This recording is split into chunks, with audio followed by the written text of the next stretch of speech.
I would like to call the Tuesday, January 13th County Board meeting to order. I'd like to ask the clerk to call the roll. Allen. Auger. Here. Guerrero. Castro. Davis. Here. Ford. Here. Vaz. Here. Gillum. Here. Heyman. Here. Bochet. Here. Ishmael. Here. Kenyon. Here.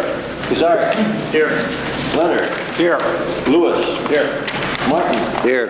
Molina. Todd. Here. Sheffro. Here. Silva. Here. Smith. Here. Sterrett. Winnicki. Okay, we have a quorum. I'd like to ask Ms. Arlene Hawks, Executive Director of SciTech, to come to the microphone to lead us in the Pledge of Allegiance. I pledge allegiance to the flag of the United States of America and to the republic for which it stands, one nation, under God, indivisible, with liberty and justice for all. If you would remain standing, please. I'd like to ask Ms. Gloria Bunce from CASA to come to the microphone to lead us in prayer. Morning, Gloria. Thank you, Chairman. Dear Lord, thank you for bringing the Kane County leadership and County Board Chairman together today to govern our county and to make difficult and life-changing decisions in the way of policies and best interest decisions in our community. We are blessed to have such serving hearts and minds that are representing the people of Kane County, businesses and service organizations that support the health and well-being of our publics. Each of them has been given an awesome responsibility to serve, and I ask that you continue to bless them in their important leadership roles. And today, with the loss of a very dear friend and leader of the County Board, I also ask a moment of silence in honor of Jesse Vasquez.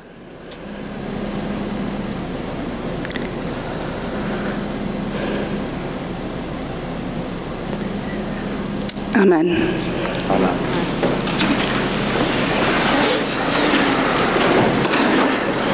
Before we begin the meeting, and thank you, Gloria, for opening the subject on Jesse Vasquez, our respected colleague.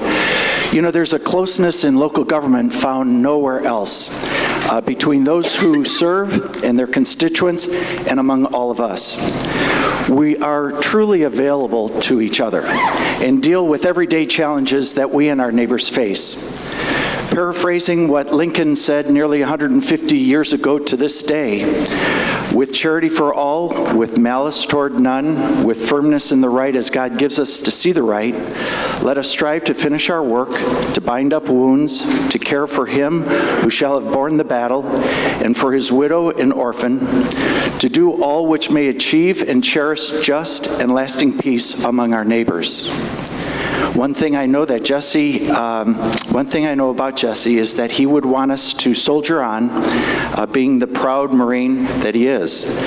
Now, T.R. Smith has asked to lead the veterans in a salute. I would like all to rise for a moment of silence, and then, T.R., I'm going to turn it over to you. Okay, please rise.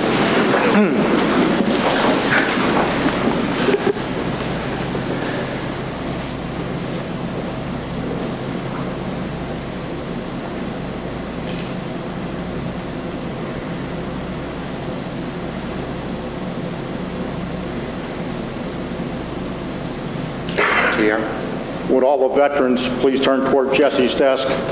As a tribute to our fellow veteran, we will honor him with the final salute. Veterans, Tane Hut, final salute.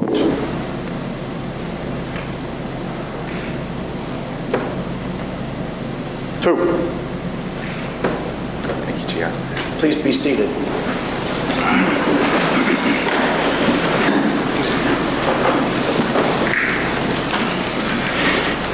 If I could, I'd like to ask for a motion and a second to approve the minutes from the December 9th, 2014 meeting. Moved by Ms. Allen, second by Mr. Heyman. Are there any thoughts, comments, or changes? All those in favor say aye. Aye. Those opposed, nay. Motion passes. Minutes are approved. This morning, we have several presentations under new and unfinished business. First of all, there is the CASA office build-out. I'd like to ask Gloria Bunce to come forward and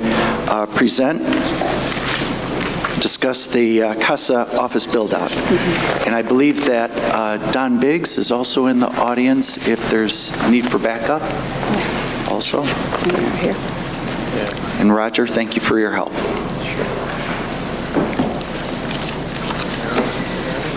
Okay. Okay, and then I just push, what, Jeff? Okay. Left side. Left, okay. Okay. Thank you again for allowing me to present to the county board this morning. And thank you for your many, many years of support to our organization. We are this year 27 years strong of advocating for the best interests of abused and neglected children within the juvenile court system. And we do that in partnership with the county board and our publics. Just to give you a little bit of the organizational stats, just as an update, we finished this year with 582 children being served. That's 100% of every child that is appointed to CASA Kane County. We serve with the support of our judiciary and many agencies and social service groups. I manage 15 employees. We have 262 active CASA JL volunteers, 18 board of directors, a chairman's advisory panel that's made up of professional men and women in the community, and we are a 501c3 nonprofit. Just to kind of give you a little historical view on the children served since just 2003, and noting that in 2004, we were asked to be the guardian ad litem for the child in all probate cases that come into Kane County as well. So it takes one supervisor, 30 volunteers to serve approximately 90 kids. And again, we served 582 last year. That's about a $2,000 a year investment. Our budget is close to about $1.5 million that we have to privately raise through grants, through private donations, and also through special event fundraising. And of course, I would not do my due diligence if I didn't invite everybody to our auction on March 7th at the Q Center if you're interested. Our courthouse office expansion project. About a little over a year ago, and many of you have had tours and you know this building well. On the 4th floor, there are approximately 4 offices that were not being utilized. So I first came to our chief judge and then our civil judge, Chief Judge Braca, to ask if we could use these rooms because we currently occupy with 15 employees 1,600 square feet. 1,600 square feet with 15 employees, not a lot of space. So we wanted to try to be creative, and we noticed with these 4 extra rooms that we have that you have to go through on 3rd floor to go up to the back entrance. Wouldn't it be nice if we could get some type of walkway to go through there? And basically it's right above between courtrooms on 3rd floor on 340. So we want to create a walkway, and this office space would allow us to have 4 new office spaces that could occupy 5 staff members. And remember, 16 of that 100 square feet, one of the, I'd say about 600 square feet is all on the conference room. So that's where we do our training. That's where we meet as a team. That's where we have some of our board members. Not a lot of space. So I've been working with our county. I'd asked for permission to just proceed from our county board chair as well to make sure, and I drove it hard with Chris as well, just to say that if we could get 100% of this underwritten, and then any extra costs that would incur, CASA would obviously pay for that cost. But it's better for us to stay within the courthouse itself and not have to go out because both of our courtrooms are located on the main floor. It just is not good, would not be productive for business. So the 4 offices currently do not meet fire code. So with this new, with the new build out, we could meet fire code. So better working environment, obviously, for my staff and volunteers, for offices to be renovated that were just sitting there, and we occupy them, but we cannot have permanent occupancy because of the fire hazard. Office materials and labor to be underwritten, hopefully by all local subcontractors. And of course, as you can imagine, the confidential workspace for our volunteers and my team is critical. You know, many of you don't know or do know, but we are sworn under oath and confidentially not to share any information about the cases that we serve on.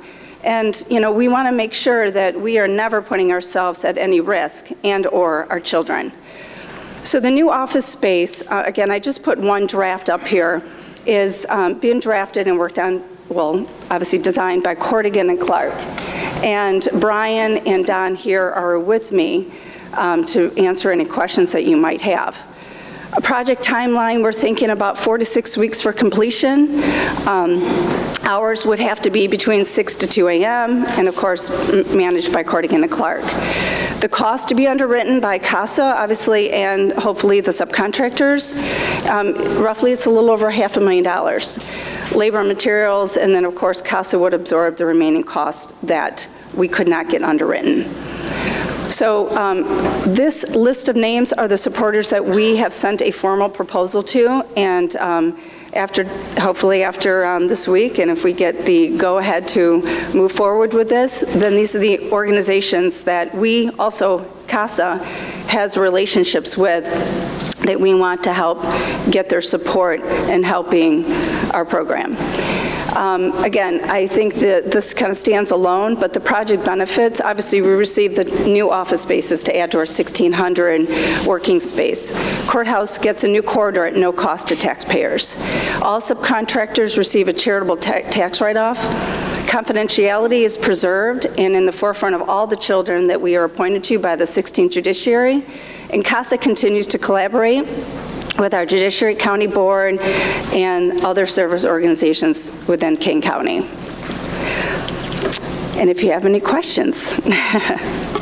Okay, thank you very much. Are there any questions or comments? This is a presentation preliminary, and then it's going to go to committee for its in-depth work. But are there any comments or questions from an overview point of view? Ms. Sterrett? I've been part of an organization for the last 23 years that actually our main focus in fundraising is actually for CASA. So it's an excellent organization as a whole. The work that they do is immeasurable. We see the kids that come through it, then go to college and graduate. It's absolutely incredible, and the work they do is invaluable. So thank you. Thank you. Thank you. Any other thoughts? Mr. Fraz? I think the last time Gloria stood before us was talking about the garden that we granted permission to build a garden using volunteer donations. But, you know, just for perspective, that project went off just wildly successful and without a hitch. I know they do things right over there, and obviously they're doing things for the right reasons, so I would support this. Okay. Thank you very much. Okay. And the last thing I'd like to add, and thank you for bringing up the garden, because it was a huge success and it really improved the aesthetics of the building. CASA maintains and manages that whole courthouse. So anytime a brick is needing to be repaired, every planter that's in there, all the landscaping, that's within CASA's budget, and that was part of our lease agreement. So thank you, Drew, for saying that. Thank you, Ms. Bunce, for coming by today to present the plans for the future. Thank you. Thank you very much. Thank you. Next on the agenda is the Grant Victoria Riverboat Fund grantees, both SciTech and Elgin Area Historical Society. Very important work that we do together. I'm going to ask Scott Berger to come forward. He's the Director of the Office of Community Reinvestment. He's going to say a few words, then introduce each of the grantees. And I believe that the intention is to thank the board and talk briefly about their projects. Yes, good morning. I think you all know that every year this board sets aside a portion of the revenue you receive from Elgin's Grand Victoria Casino for what we call external projects. These are projects sponsored by nonprofit organizations, units of local government, cities, villages, park districts. A host of good activities are funded with this program. And this morning, we're very pleased to be able to highlight the good work of two such organizations. These organizations are focused on education. And that's one of your categories, one of your priorities under the Grand Victoria Riverboat Program. We're very happy to have both Arlene Hawks and actually Bill Briska of the Elgin Area Historical Society. First, we'd like to ask Arlene to give you a little bit of an overview of her organization, what they're doing with the riverboat funds that you've allocated, and some of the community education work. And then with the Elgin Area Historical Society, we have a preview, a snip of a documentary that they're producing with your support. So, Arlene? Thank you, Scott. Welcome, Ms. Hawks. Thank you. And again, thank you, Roger. Good morning, and thank you, everyone, for allowing me to say a heartfelt thank you for the monies that will be going into SciTech Hands-On Museum in Aurora, Illinois. We have a mission to engage everyone in science and technology in a fun and interactive way, and every student that walks into our building will be affected by the money that you have granted us this season. Ernie Malamud was our founder 25 years ago, and he was a physicist at Fermilab. Fermilab was our partner, and there we sit with the support of our city on beautiful Fox River, and we are a permanent home as of 1990 in that home. And we just absolutely love it. That's what it looks like today, and we hope to have a new technological sign coming soon, and I would love to have you all come visit us. If you notice on your desks, I have given you free family passes, so please bring your family to us, and you can see some of the wonderful things we do. On Super SciTech Saturdays, children come to the last Saturday of the month free of charge to SciTech, so remember, mark your calendars on that Saturday. We have wonderful field trips that come in, and we garner them to the teachers. Whatever the teachers want, we give them at SciTech. We also have adventure camps in the summer, so if you're looking for your children for something to do, or your neighbors, say, come to SciTech, there's a camp.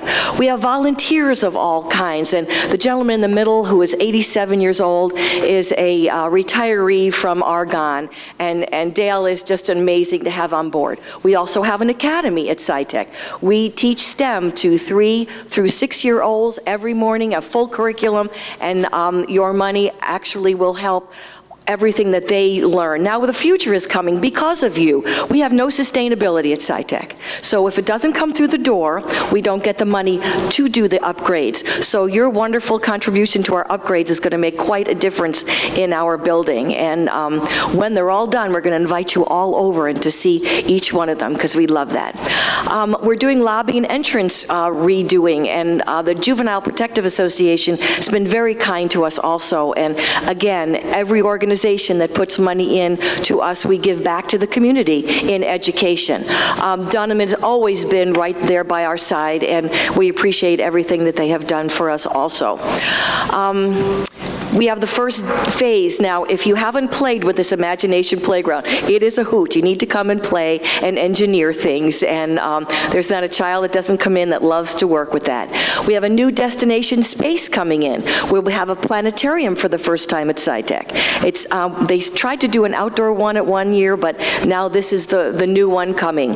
And a geodesic dome, which I've learned a lot in my year-and-a-half career as a science head, and I'm very excited to share it with you and make sure that you all come and visit. We have a Google virtual reality space that you can come and take you anywhere in the world you want to be. So if you don't want to be here, you can come over and go somewhere else. And this new reality sandbox is something that we're the only one that has this. You can actually learn topography hands-on. Everything we do is hands-on, and your money will take our exhibits that were 25 years old and make them hands-on and accessible. So the future is now. You are my future, and I want to seriously say thank you from the bottom of my heart. Thank you so much. Come visit. Thank you, Ms. Hawks.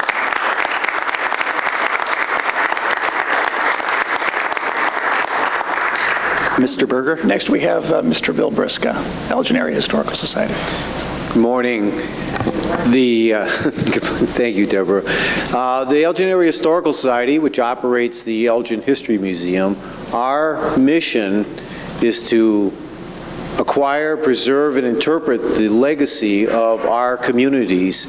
And this film, which is part of a $90,000 or so project that we've been working on for the last 18 months, includes also a traveling exhibit, a lecture series, and some takeaway educational materials in printed form for people. It tells a story, and you'll get a taste of that just in a few minutes, of the African American community in Elgin, a story that hasn't really been told in very much depth. And it's a story that mirrors the county story of the African American community in Aurora and other cities up and down the valley. But just very briefly, I wanted to say that the county's leadership on this has been very important, but it is not the only participant. We're very much community-minded, very much community-engaged. And the funding for this project came from, in addition to the generosity of the county board, 4 separate foundations, 2 colleges, 1 labor union local, 1 not-for-profit organization, 2 City of Elgin commissions, and individual contributions from about 150 people. Those contributions ranging from small dollar amounts of $10 and $20 up to $1,000 donations. So this is really a project that speaks to, reaches to a large portion of the Elgin community, not just the African American community, but those interested in telling our collective heritage. So thank you very much.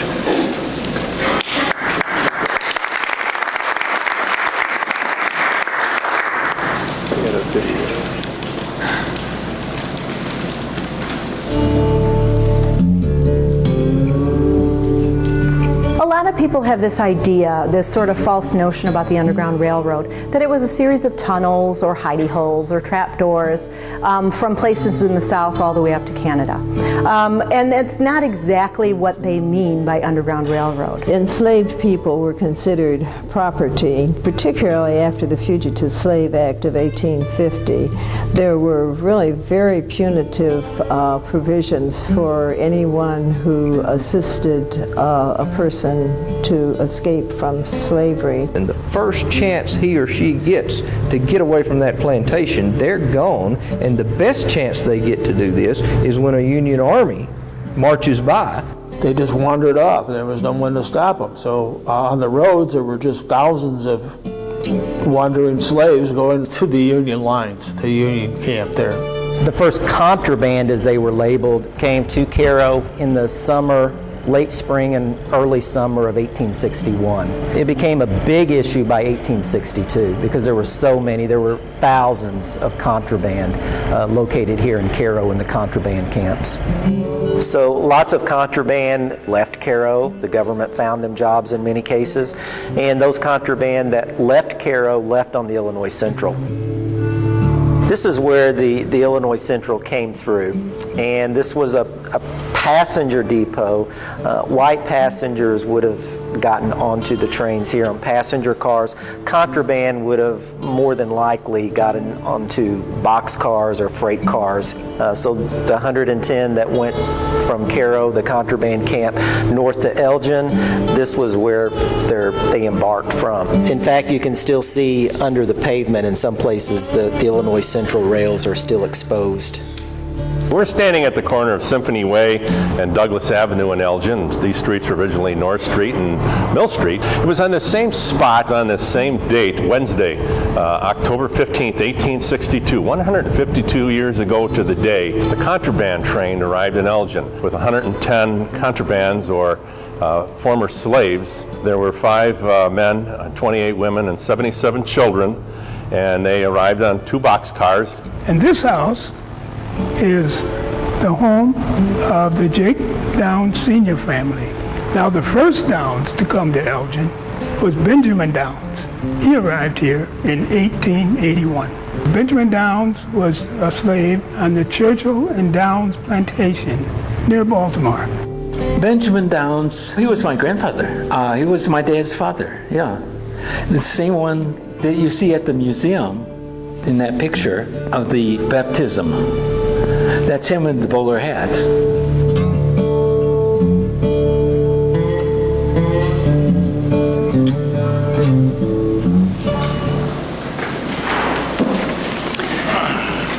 Thank you very much for the presentation, and then I'd like to thank all the members of the board for their support of both of these and then all the other projects that are brought to us and made possible by the Grand Victoria Riverboat Fund. So thank you very much.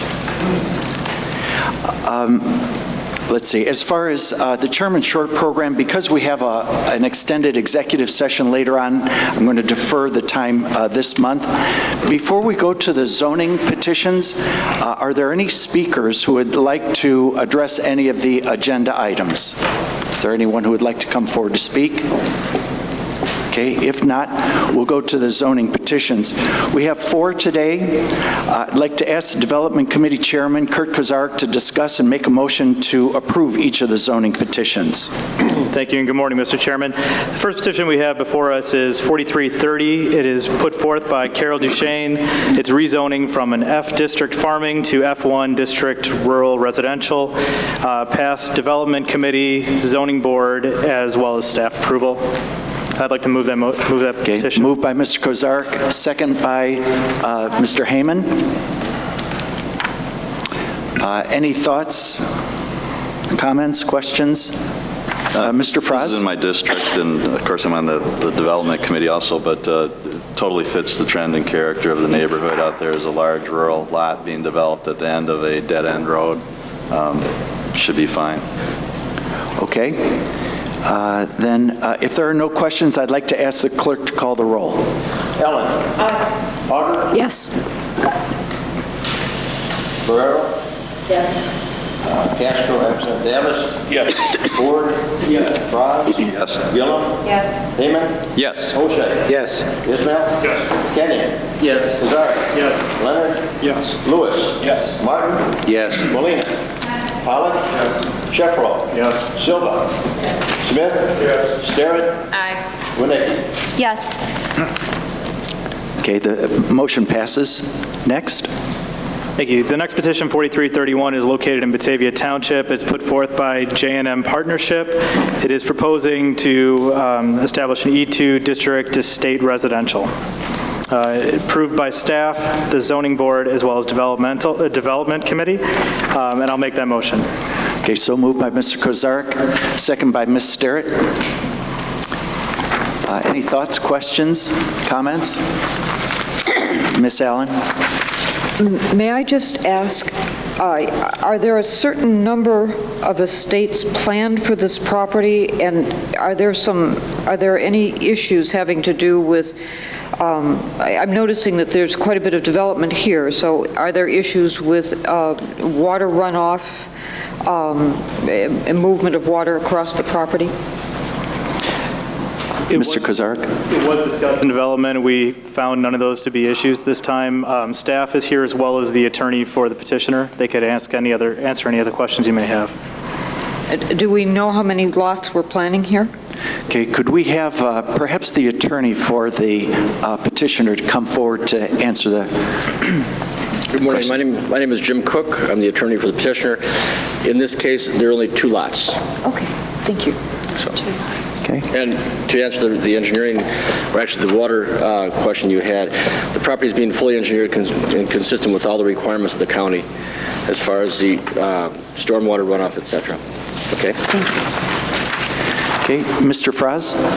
These particular lots, the end product is actually larger than the 1980s era development around it. It's a well and septic subdivision from the 1980s, so they're still larger than the existing lots in the neighborhood, and they are providing a detention pond, so there'll be less water leaving the site at a slower rate with this proposal than there is now.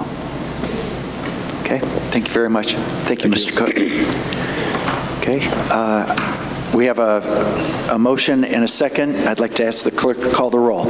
Allen. Aye. Auger. Yes. Ferrero.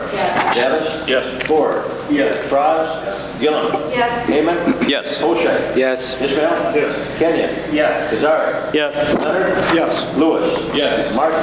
Yes. Molina. Yes. Pollock. Yes.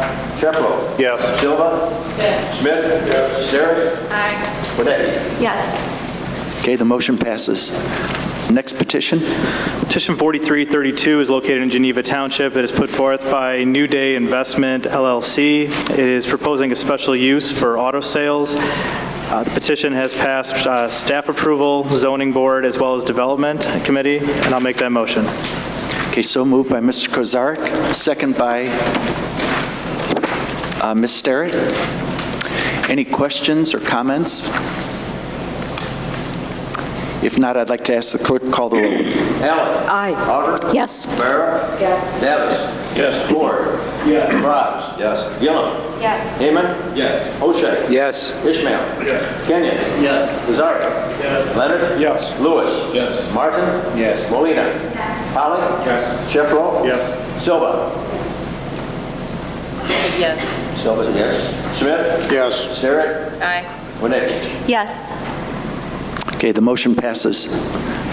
Next petition. Petition 4333 is located in Plato Township. It's put forth by Stephen Castle. It is rezoning from an F1 to F2. There is no objectors, staff approved, zoning board approved, as well as development committee. I'll make the motion. Okay, so moved by Mr. Kozarek, second by Ms. Winnecki. Any questions or comments? If not, I'd like to ask clerk to call the roll. Allen. Aye. Auger. Yes. Ferrero. Yes. Davis. Yes. Ford. Yes. Fries. Yes. Gillum. Yes. Heyman.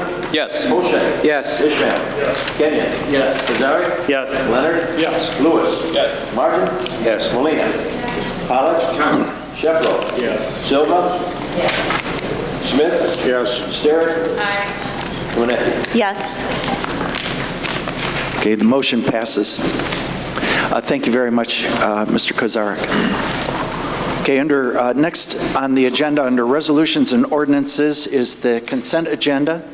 Would anyone like to remove an item from the consent agenda?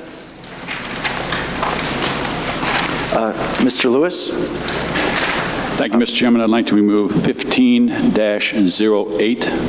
Okay, 15-08. Any others?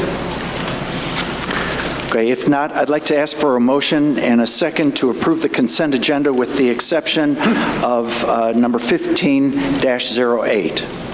So moved by Mr. Kozarek, second by Ms. Allen.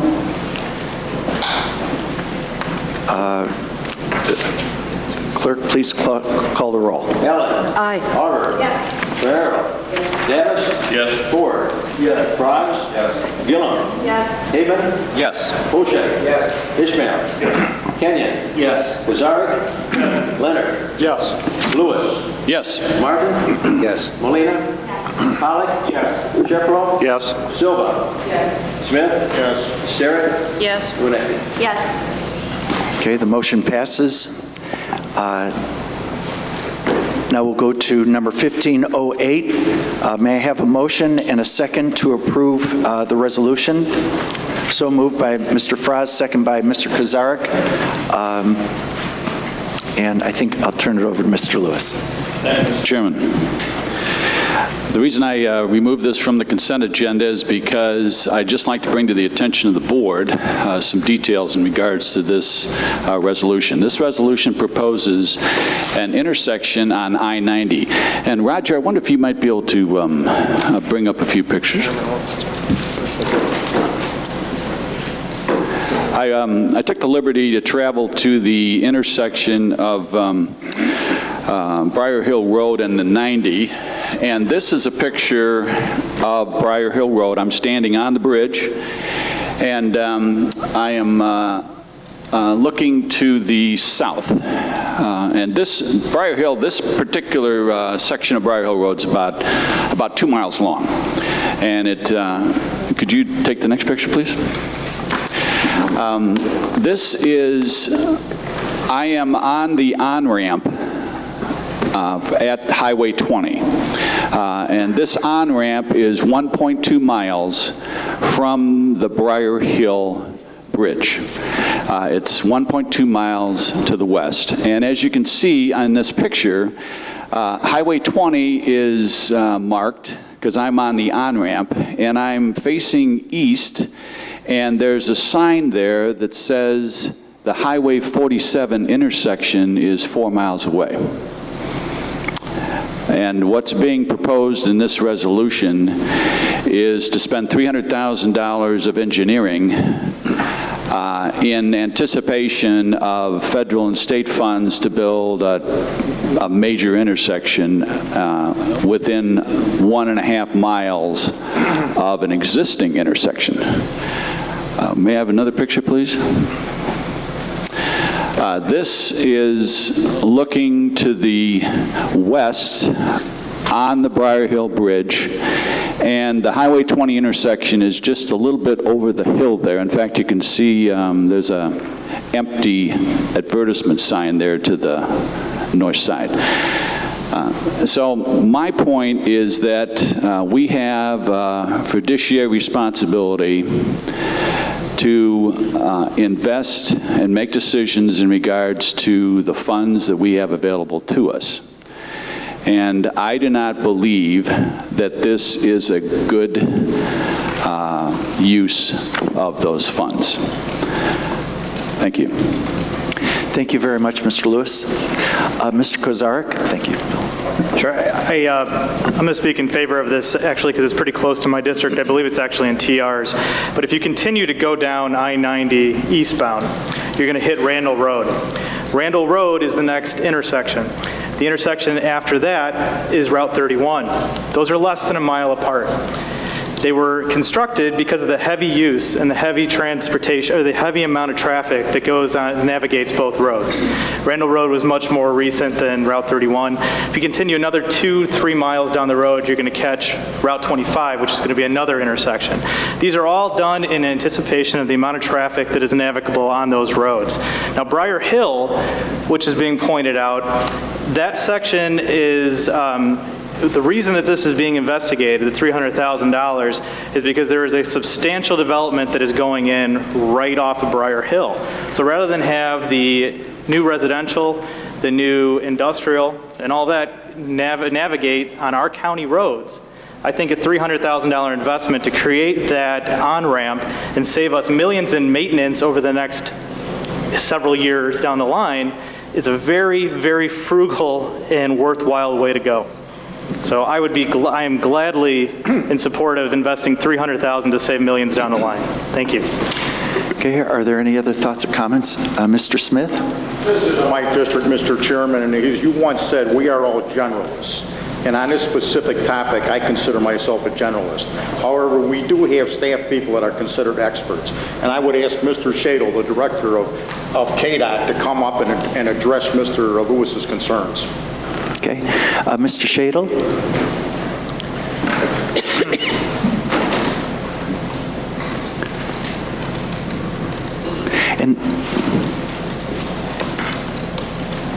Good morning. Good morning, Carl. Just a couple of points. And I think what my role here is to advise the county board. The first thing I'll do is just remind the county board that the proposed interchange is actually subject of county policy already. There was a 2007 study that was conducted. We refer to it locally as the Troika study. Basically, that phrase means that all three of the interchanges in that area need to work together to support the land use that's desired there. Coming out of that study then in 2007, there was a resolution of support that the county board passed. And then also the interchange itself at Briar Hill is included specifically by name within the 2040 transportation plan. Those are the main points I want to cover today. That's your policy. That's the policy that staff is carrying out. Okay. Thank you, Mr. Shadle. Would you like to add anything, Mr. Smith? I would defer to the Transportation Committee Chairman, Mr. Fries. Okay, Mr. Yeah, Frost? Mr. Chairman, just to echo a few things. This isn't a theoretical subdivision. This is a large development that was approved by the village just prior to the recession. I understand actually some of the residential neighborhoods have been started. It all went on hold, like a lot of things, until now things are starting to revive. So this is going to happen. It's in the village limits. Our county 2040 plan divides our county into the urban area, the Fox River Valley urban area, the critical growth area, and the rural. This is in our critical growth area, which means we're anticipating developments of various types. And again, we're really not debating the intersection so much. I guess we are a little bit, but we're really debating the $300,000 to participate in the engineering at this point. It's anticipated that $1 million of funding would come from the state for phase 1 engineering. This is many years out.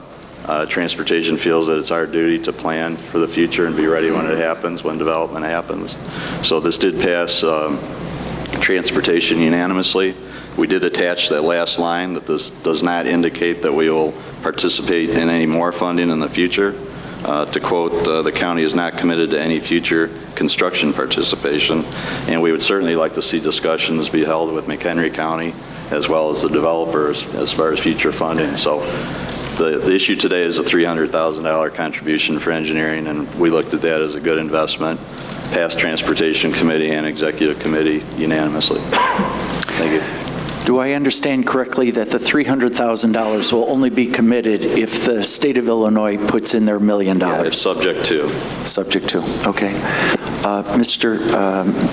Kenyon? I would support this. This is just future planning, and it just makes good sense. And we'll be taking cars on and off there for the residents. It's going to be a big project, so I support this concept of planning for the future. Okay, thank you. Mr. Scheffler? I'm going to support Phil on this one. Of course, the state of Illinois doesn't really have the $1 million that accessible either. Route 47 just became a full interchange. Huntley has worked tirelessly on getting that interchange. They have acres and acres of developed commercial, industrial. Their residential development isn't hypothetical, or it isn't future. It's there. Del Webb is there. And Elgin on Randall has a host of industrial property there. I think with the completion of the Route 47 interchange and the full Hampshire has its full interchange on Route 20, to put one so close to those two is premature. So maybe 5 years down the road or 10 years down the road. In the interim, we have a lot of other uses for that $300,000. Okay, thank you very much, Mr. Scheffler. Any other thoughts? Ms. Allen? This is not original. This is something that Drew said at executive that I thought we should mention again. We don't get to control the development because the municipalities trump us. If they decide to go forward with something like this, even though we encourage the keeping of agricultural property as agriculture, the fact is the municipalities will make their decisions regardless. And what Drew said in executive was that with the village going forward with this, then our job is to try and manage the traffic that comes with it. So as a generalist, as Mr. Smith said, we're trying to see into the future and see how best to manage what we're going to be stuck with. Okay, thank you, Ms. Allen. Mr. Lewis, I think you'll have the last word. Thank you, Mr. Chairman. In Sunday's Chicago Tribune, there was an article about the future, as long as we're talking about the future. And it says here that much of the millennial generation, roughly 77 million Americans born between 1983 and 2000, is decidedly lukewarm when it comes to Americans' century-long love affair with the automobile.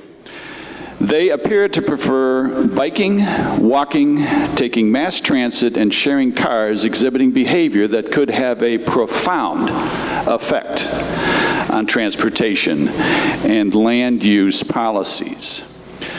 So this is exactly one of those moments.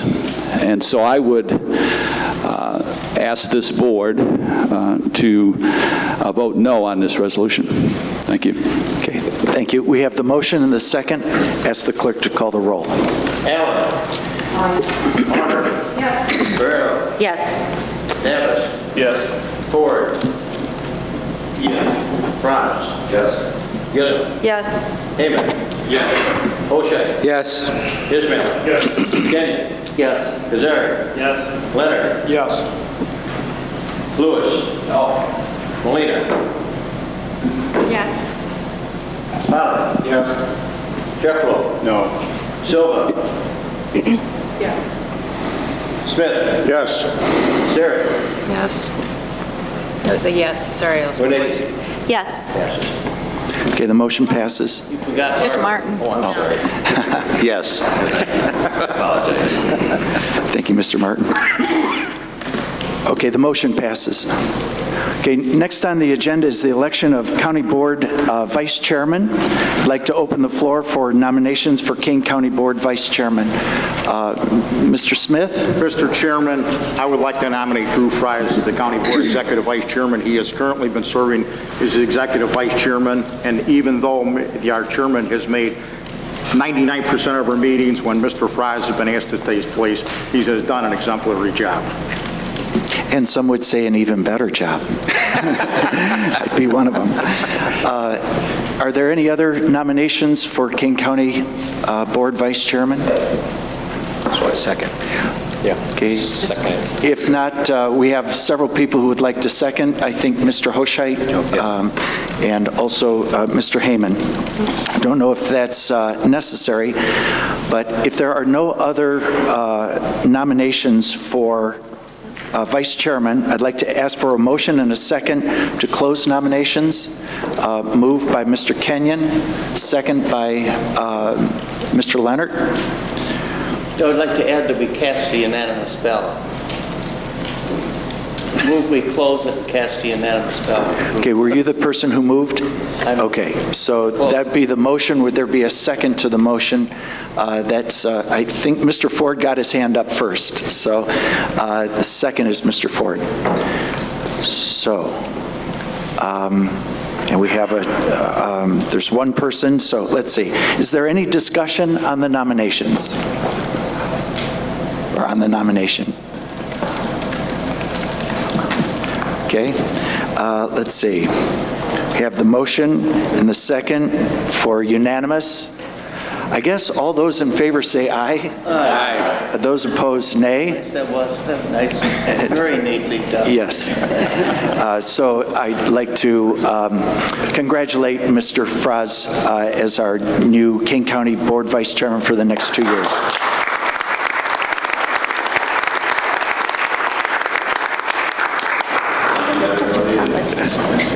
It hasn't been exactly a huge workload. As Mr. Smith said, the chairman allowed me to chair one meeting, and it was a great experience and a good learning experience, and I enjoyed it. And I certainly consider all of you my friends, and I like working with everybody here from both sides of the aisle, and it's been a great experience, so thank you.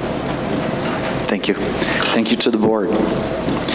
Okay, I'd like to ask for a motion and a second to go into executive session to discuss real estate negotiations, pending litigation, and settlement of claims. So moved by Ms. Sterrick, second by Ms. Barrero. All those in favor say aye. Aye. All those opposed, nay. Ayes have it. Don't you have to do roll call? Yes. Okay, now that we're in open session, resolution number 1515 is the settlement of claim number 12 WC 034268. May I have a motion to approve that? So moved by Mr. Kenyon, second by Mr. Martin. Is there any discussion? If not, I'd ask the clerk to call the roll. Allen. Auger. Farrell. Yes. Davis. Yes. Ford. Yes. Fraz. Gunn. Yes. Heyman. Yes. O'Shea. Yes. Ismail. Yes. Kenyon. Yes. Kazari. Yes. Leonard. Restroom, okay. Lewis. Yes. Martin. Yes. Molina. Allen. Yes. Jeffro. Yes. Silva. Yes. Smith. Yes. Sterry. Yes. Winnicki. Yes. Okay, the motion passes. Now to number 1516, approving contract for sale of the 6th Street School property. May I have a motion and a second to approve Resolution 1516. So moved by, I think I was going to go, and I'm sorry, thank you for all the hands. I was asked Mr. Hoshite to move it, and then second by Mr. Martin. Any questions or comments or discussion? If not, would the clerk call the roll? Ellen. Auger. Yes. Barrow. Yes. Davis. Yes. Ford. Yes. Frotz. Yes. Gillum. Yes. Heyman. Yes. O'Shea. Yes. Ishmael. Yes. Kenyon. Yes. Kazarick. Yes. Lewis. Yes. Leonard. Absent. Martin. Yes. Molina. Pollock. Yes. Sheffro. Yes. Silva. Yes. Smith. Yes. Starrett. Aye. Winnicki. Okay, the motion passes.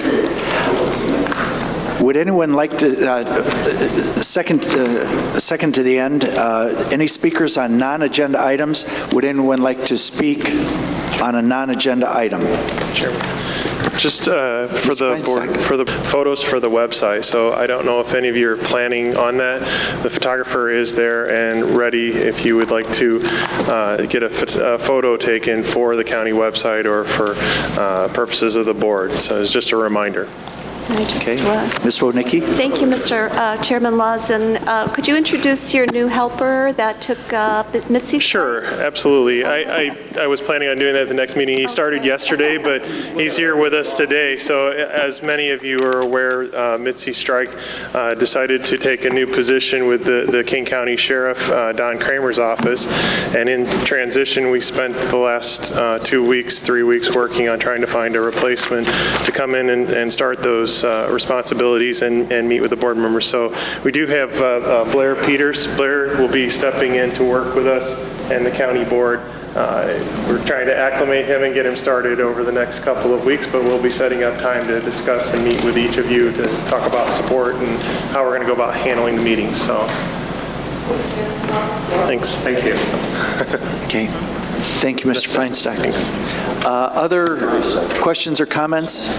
Okay. If not, may I have a motion and a second to adjourn? So moved by Mr. Heyman, second by Mr. Kenyon. All those in favor say aye. Aye. Those opposed, nay. Ayes have it.